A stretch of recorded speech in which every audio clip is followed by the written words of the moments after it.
The following marketing information and discussion is provided for informational purposes only. It is not intended to be used as professional guidance or consultancy. You should find an agency for that.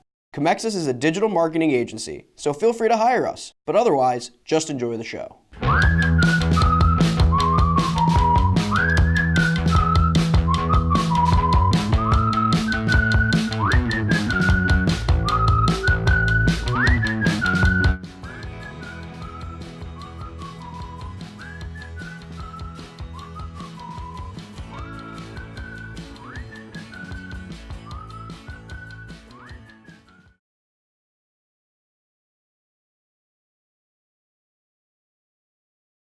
Hello everyone, welcome to The Buyer's Journey by Comexis, a discussion-based podcast on the ever-changing marketing landscape. I'm Matthew McGroarty, the social media content producer here at Comexis. I'm Len Ward, the managing partner at Comexis. And I'm Josh Lyons, the digital marketing coordinator here at Comexis. It is Wednesday, and on Wednesday we talk about the purchase phase of the buyer's journey. And the purchase phase is exactly what you think it is. It is when a potential customer or client is purchasing your product or service. And there's a lot of different ways that sort of play into that, such as where they're paying for it, how fast is the shipping, for example. So today's episode is all about a piece by Hilary Milnes on DigiDay about Amazon investing $800 million into their one-day delivery. So this was discussed during their earnings call with investors for the first quarter of 2019. There weren't a whole lot of discussions on when exactly one-day delivery would be fully rolled out, what products it would cover, et cetera, et cetera. For those of you who don't know, one-day delivery is something Amazon currently does offer on certain products. I've noticed it personally on a lot of like SD cards, very small things. I actually just used it on Friday. For what? Phone chargers. There you go. So it seems like it's a lot of like small electronics things that are pretty easy to come by, et cetera, or store, for example.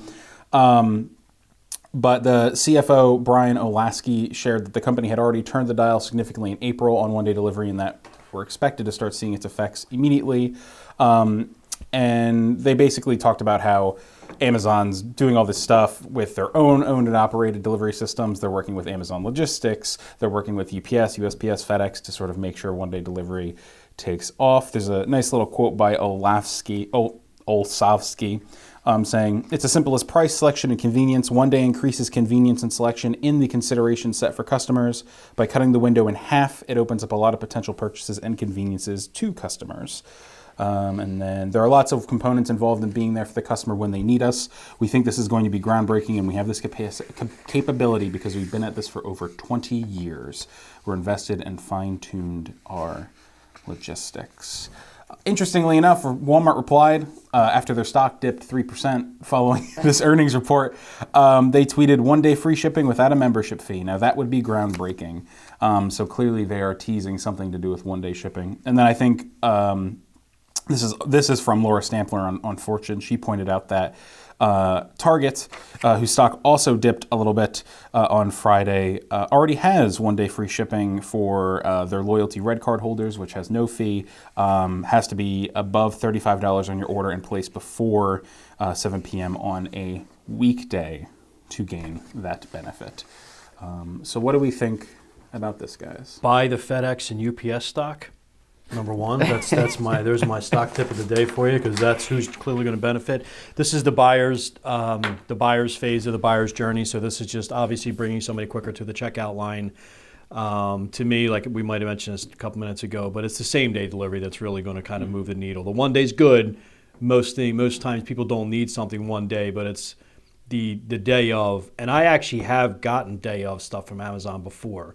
So I forget what a couple of the products were, but I remember I ordered it like on a Sunday morning, and it was there by Sunday afternoon. It must have been in the fulfillment center close to me. I think there's the Gloucester County or Gloucester Township, I think is the closest one to where I'm at.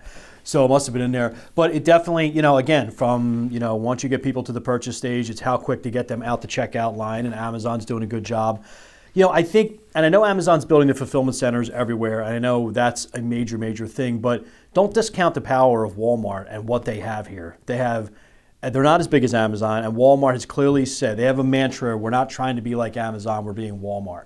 But don't discount what Walmart can do from an e-commerce standpoint. And I really wouldn't discount what Target can do, because Target has a tremendous brand loyalty, especially amongst the female audience, where yes, Amazon's going to be the king of this, but to discount those other two is something I wouldn't do. Where does that apply for something that we do?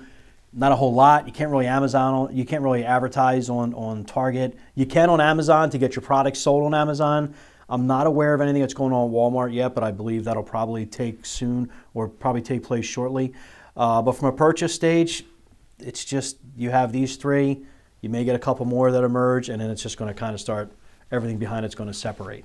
But I do think clearly the people that are going to benefit here from a purely business standpoint is going to be UPS, FedEx, and so forth. Just to cut in before I throw it to Josh, based off what you said in regards to Walmart and Target, Stampler spoke to John Mercer, who's the global head of research at CoreSite Research, also agreed that Walmart and Target have the advantage of having a bunch of in-store places already that they don't have to build, because they're all over the place, right?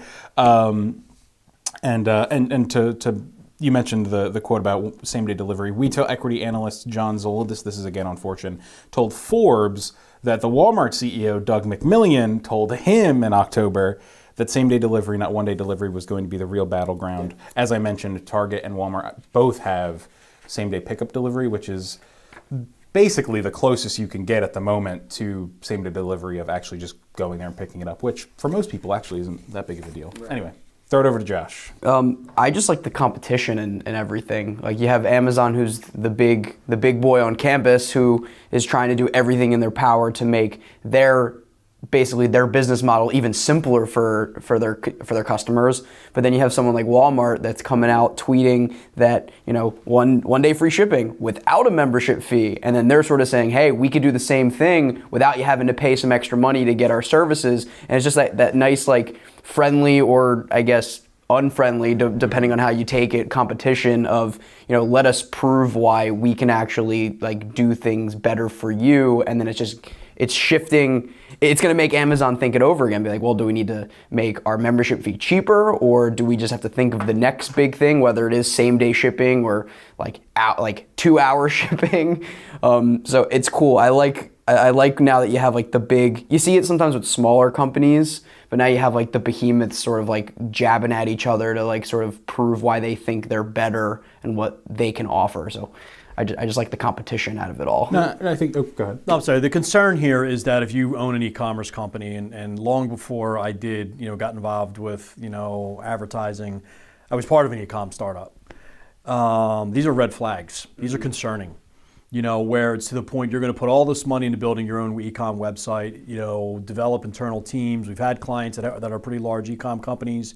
And at the end of the day, if you're not going to put your products on Amazon, Walmart, Target to another point, it gets to the point where it's like, at what point does someone like Pep Boys get involved to be a monster e-com for anything auto? And if you're not putting your new auto parts on there or whatever it may be, and it could be Napa or anybody, at what point does this become like a problem? So everybody talks about the Amazon effect on what that's done to retail stores. There's another effect that's going to take place as this continues to grow, and it's what's happening to the mom and dad e-com companies that have done historically well over the last decade to 15 years, where to the point where people are just not inherently going to go to Google to look for wedding costume jewelry. They're now to the point where they know to go to Amazon. They're going to know to go to these places, and your marketplace is going to shrink up. So it's got to the point where, maybe not in 2020, but in 2021, 2022, if you're an e-com company, do you make the investment in your e-com infrastructure and advertising on various platforms, or do you decide to move your inventory over to one of these larger companies, if they can take your inventory? Walmart can, Amazon can, Target, not that I know of right now, and start adding your ad dollars there. So it's funny to kind of see where this is going to shift to. So as you look at this, and you're considering the purchase stage of where you are, it's concerning if you own an e-com company right now. That's something that I would be concerned about. So that's my thoughts on it. Yeah, I think you brought up a really great point. When we talked about auto, I remember, for example, I was looking for bulbs for my car. So I went on Amazon and I was able to find some, and they didn't fit.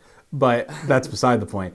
So I had to go to, I don't remember what store I went, a Napa Auto So Parts historically or for that, and not to cut you up telling the story, but for historically, you'd go to Pep Boys, you'd walk into Pep Boys, you'd go right into the bulb aisle. They have a book there you can go through. And just to verify, you go to one of the guys or girls working at the counter and be like, all right, what do you got? Oh, GMC, this is it. Yeah, because when you get that from Amazon, it is like they're not fitting, but you need to know the exact code and all that other stuff. Here is the issue. The issue was my car is a 2005 Santa Fe, and there's the older model of that same year that takes one specific bulb, and then there was another model, identical models obviously, that came out later in the year, and it took another bulb. So Amazon has a thing where you can input the stuff on your car and it will tell you like what you're supposed to get for each thing. Well, it was wrong. So I ordered it and it came in the mail, and I knew there was a possibility it would be wrong, but I was like, okay, we'll try it out. And then it was wrong. It's like, okay, so I'll just go to the store. But like, what if I needed like tires? Like, I'm not going to buy tires on Amazon or something like that, right? No, so you're always going to have to go at least for now, you're gonna have to go until Amazon. I don't know. I think it's until Amazon decides to go sector by sector on how to fine tune this. So once they decide to move to the automotive sector, and they will, because if you don't know, one of the more profitable, if not the most profitable aspects of eBay is eBay Motors. So the minute Amazon says, screw it, we're going to just take on eBay now because that's where they know we're going to make more money, it's at that point they'll make the investment in the infrastructure to make sure you have the right bulbs, make sure you have the right tires. And then it gets to the point where if you're Goodyear, well, why am I going to build an entire e-com website? I'm just going to put my stuff right up on Amazon and go from there. So this is where it gets to the point where it's like, how big is too big? You know? But anyway, I think the entire crux of this is we're talking about same-day delivery, one-day delivery. And, you know, and obviously, if you are an e-com company right now, this is something where you're going to have to try to input that pretty quickly, which is going to rise shipping costs and everything else. But again, out of this entire story, the red flag I see, what's going to happen to the mom and dad e-com companies? Because right now, if you're advertising, you're coming to Comexis, I would clearly say this has to be in your planning in 2021, 2022. Right now, we can help you out. But if you're not planning for this, say, 2 years down the road, 3 years down the road, you got a major problem on your hands. Yeah, I think that's a great point. Well, thank you, everybody. That's all for today's episode of The Buyer's Journey. Check us out on Comexis.com, YouTube, and anywhere you can get your podcasts. And please follow us on Twitter at @buyers_journey. Thanks for listening.